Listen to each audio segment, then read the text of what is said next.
মানে সৌদি আরবের যে আলেমরা তাদের দ্বারা ফতোয়া। এই ওয়েবসাইটটা কাতার ভিত্তিক, কিন্তু এখানে যারা আলেম তারা বেশিরভাগই সৌদি আরবের ফতোয়া কাউন্সিলের ফতোয়াদাতা, মুফতি।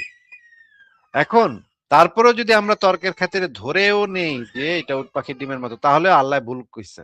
যদি এটা ধরেও নেই যে আল্লাহ কইছে যে উট পাখির ডিমের মতো, তাইলেও তো আল্লাহ ভুল কইছে। উট পাখির ডিমের মতো না, পৃথিবীর শেপ মোটে উট পাখির ডিমের মতো না। সেটা আমি আপনাকে, যদি আপনি চান তাহলে আমরা সেই আলোচনাতে যেতে পারি যে আমরা যদি ধরেও নেই যে এখানে কোরআনে আল্লাহ পাক দাহাহা দ্বারা উট পাখির ডিম বুঝাইছে, তাইলেও ভুল হয়। কারণ এখানে পৃথিবীর আকৃতিক মোটে উট পাখির ডিমের মতো না। পৃথিবীর আকৃতি হচ্ছে অনেকটা কমলা লেবুর মতো, যেটার উপর এবং নিচ মানে উত্তর এবং দক্ষিণ জায়গাটা খানিকটা চাপা। হ্যাঁ বলেন।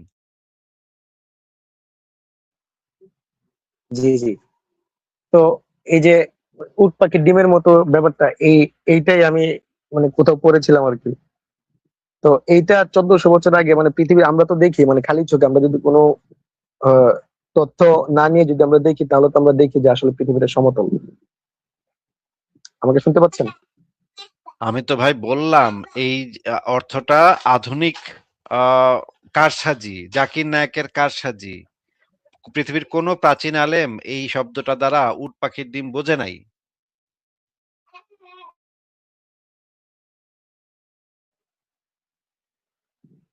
আচ্ছা আচ্ছা, তো এখানে উট পাখির ডিমের যে আপনি একটা বিশ্লেষণ করতে চাচ্ছিলেন, এইটা আমি আরেকটু শুনতে চাই ভাইয়া।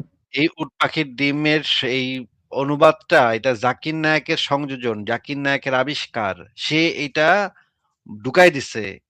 পৃথিবীর কোনো তাফসীর কারক এই অর্থ করে নাই, এই দাহাহা শব্দের এই অর্থ করে নাই যে এটা দ্বারা উট পাখির ডিম বুঝায়, পৃথিবীর শেপ উট পাখির ডিমের মতো। এটা পৃথিবীর কোনো তাফসীর কারক এই রকমের, প্রাচীন কালের যে তাফসীর কারকরা তারা কেউ এগুলা করে নাই। এইগুলা আধুনিক সময়ে যখন এটা আবিষ্কার হয়ে গেছে যে পৃথিবী গোলাকৃতি, তখন গিয়া জাকির নায়কের মতো কিছু লোক কইতেছে, ও হো হো হো, তাই তো এখন তো মিলতেছে না, কোরআনের সাথে তো পৃথিবী মিলতেছে না, তো কোরআনে কইছে সমতল আর আসলে হইতেছে গোল, এখন কেমনে কি করুম।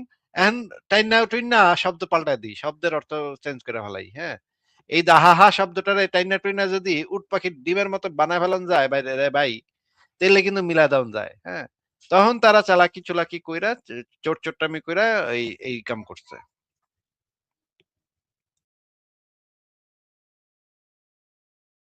বুঝছেন ভাই? সত্যচন্দ্রনী ভাই, আপনি কি ব্যাপারটা বুঝতে পেরেছেন?